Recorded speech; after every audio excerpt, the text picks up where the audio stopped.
damai sejahtera saudara-saudaraku yang terkasih, pencinta firman Tuhan. Berjumpa kembali dengan Bible Learning with Father Joseph. Bagaimana kabar Anda hari ini? Saya sangat berharap Anda semua selalu baik-baik saja, penuh semangat dan sukacita di dalam hati kita. Sukacita yang berasal dari Tuhan. Saudaraku, untuk menambah kadar sukacita Anda, saya akan membagikan 3 jenis hadiah. Yang pertama, ini. Kemarin saya dikirimkan oleh penonton Bible Learning, jam dinding yang bagus luar biasa seperti ini, ada tulisannya Bible Learning with Father Joseph. Saya akan berikan kepada 3 sahabat kita, subscriber dari Bible Learning, yang bernama Immanuela Agnes, yang kedua Atavi Dwi Korawati, yang ketiga Tari Dipa. 3 sahabat kita ini, kalau saya perhatikan, secara konsisten memberikan komen dan juga like di video-video Bible Learning dan juga menyemangati orang-orang penonton yang lain untuk juga tidak jemu-jemu memberikan like dan juga komen di video-video. Terima kasih untuk 3 sahabat ini. Silakan hubungi saya di direct message Instagram saya @rmjosusanto. Kasih alamat dan nomor telepon supaya saya bisa mengirimkan 3 buah jam dinding ini. Lalu yang kedua, saya sedang mencari seorang ibu penonton Bible Learning namanya Damaris Tulak. Silakan ibu juga menghubungi saya di Instagram atau di kolom komen di video ini. Ada kejutan untuk ibu berupa kacamata dari Optik Melawai. Kemudian kejutan yang ketiga, saya akan mengundi sekaligus mengumumkan siapa yang berhak memperoleh giveaway 7 juta rupiah dari Bible Learning berupa tiket perjalanan dan juga uang saku.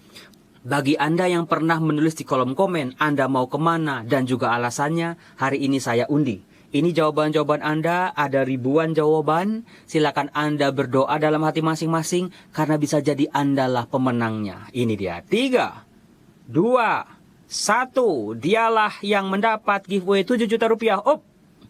Siapa ini? Kita lihat. Shiota Hidetoshi.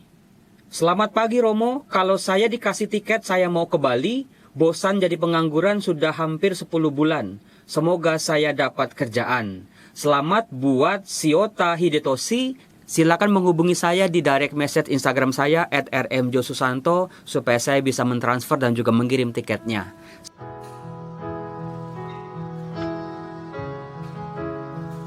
Berbahagialah orang yang diampuni pelanggarannya, yang dosanya ditutupi. Berbahagialah manusia yang kesalahannya tidak diperhitungkan Tuhan dan yang tidak berjiwa penipu. Saat ini ya Tuhan, dosaku kuberitahukan kepadamu dan kesalahanku tidaklah kusembunyikan. Aku akan mengaku kepada Tuhan pelanggaran-pelanggaranku dan Engkau mengampuni kesalahan karena dosaku. Saudara-saudaraku yang terkasih, siapa di antara kita yang tidak pernah berbuat dosa?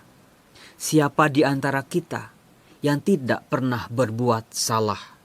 Sebagai manusia, kita hanyalah manusia dengan berbagai macam keterbatasan kita. Entah cara kita berpikir, cara kita berkata-kata, cara kita melihat, cara kita mendengar, termasuk juga cara kita bertindak. Semua keterbatasan itu seringkali membuat kita jatuh dalam kesalahan dan dosa. Saudara-saudaraku, dalam kehidupan kita sebagai manusia, dosa sepertinya sudah menjadi bagian dari hidup kita. Apakah hidup kita harus berakhir dalam kehancuran dan kebinasaan karena dosa? Kabar gembiranya adalah kita memiliki Allah yang Maha Pengampun. Allah yang mempunyai kuasa pengampunan yang jauh lebih besar dari segala pelanggaran-pelanggaran dan dosa-dosa kita. Saudaraku, apakah Anda tahu bahwa sebetulnya dalam bahasa Ibrani tidak ada kata yang sepadan dengan kata bertobat dalam bahasa Indonesia? Berbeda dengan bahasa Yunani yang memiliki kata metanoia, yang artinya perubahan secara total atau juga pertobatan. Ada satu kata dalam bahasa Ibrani yang seringkali diterjemahkan dalam bahasa Indonesia dengan bertobat, yaitu suf. Kata suf ini sebetulnya mau mengungkapkan sebuah gerakan atau sebuah tindakan. Saya contohkan seperti ini. Itulah tindakan atau gerakan yang mengungkapkan kata kerja suf dalam bahasa Ibrani. Suf artinya berbalik. Saudaraku, yang namanya dosa, kesalahan dan pelanggaran yang bertubi-tubi membuat kita betah membelakangi Allah. Bukan hanya membelakangi saja, tidak memandang wajah Allah yang penuh kasih, membuat kita semakin jauh dari sang sumber hidup kita. Manusia yang hidupnya semakin jauh dari Allah tidak lagi mengenal sifat-sifat Allah.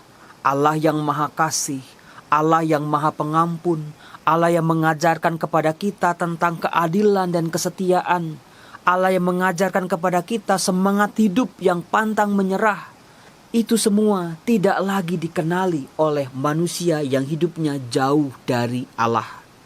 Saudara-saudara, maka tidak heran manusia yang berkubang dalam dosa, hidupnya penuh dengan kemarahan, kegelisahan, mau membalas dendam.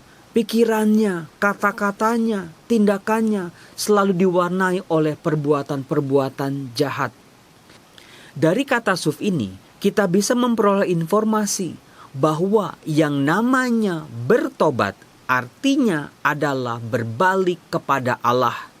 Kita yang tadinya membelakangi Allah, kita memutar hidup kita 180 derajat, kembali melihat wajah Allah, merasakan kasih-Nya dan semakin mendekat kepada Allah.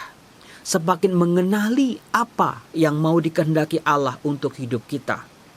Saudara-saudara, dari kata suf ini kita juga bisa mengetahui bahwa yang namanya pertobatan tidak bersifat statis. Manusia yang bertobat diajak untuk tidak bersikap pasif saja, tetapi aktif, mencari Allah, mendekat kepada Allah, mengenali Allah lebih dalam dan lebih dalam lagi, membuka hatinya untuk Allah, membiarkan roh Allah bekerja dalam dirinya. Dari sini kita bisa belajar bahwa pertobatan artinya bukan sekedar status belaka yang harus ditulis di jidat kita besar-besar atau kita tulis di status-status media sosial kita supaya semua orang tahu kita ini bertobat. Saudara-saudara, pertobatan bukan hanya sebatas itu. Pertobatan adalah sebuah gerakan. Di momen-momen seperti ini, kita diajak untuk bergerak mencari Allah, bergerak mendekat kepada Allah dalam doa dan kuasa-kuasa yang bekerja dalam diri kita. Maka tidak heran saudara-saudara, dalam kitab Sirak bab 21 dikatakan dengan indah seperti ini. Jika engkau anakku telah berbuat dosa, janganlah berbuat lagi, melainkan hendaklah berdoa oleh karena dosa-dosamu yang sudah-sudah. Seperti terhadap seekor ular, larilah daripada dosa, sebab engkau dipagutnya apabila engkau mendekat. Saudara-saudara, salah satu tindakan aktif dalam pertobatan kita adalah dengan doa. Apakah kita pernah berdoa untuk dosa-dosa kita di masa lalu, terhadap segala pelanggaran-pelanggaran yang pernah kita buat, segala kesalahan-kesalahan kita yang telah menyakiti hati Allah yang sangat mengasihi dan mencintai kita? Dalam doa-doa kita, hendaklah kita minta rahmat kepada Tuhan, supaya kita diberi kekuatan baru untuk berani memandang wajah Allah, mendekat pada kasih-Nya, mengetuk hati Allah, sehingga dibukalah pintu-pintu kerahiman untuk kita. Mintalah dalam doa-doa kita kekuatan baru dari Tuhan, pertolongan dari Tuhan, supaya kita bisa menghindari dosa-dosa dan juga segala godaan-godaannya. Jangan sampai kita yang sudah mendekat, kita yang sudah berbalik kepada Allah, digoda lagi untuk menjauh kembali dari Allah. Saudara-saudaraku, Allah yang Maha Rahim sangat mencintai saya dan juga Anda semua. Jangan pernah sia-siakan cinta Allah untuk hidup kita. Salam damai sejahtera, Tuhan Yesus memberkati saudara. Amin.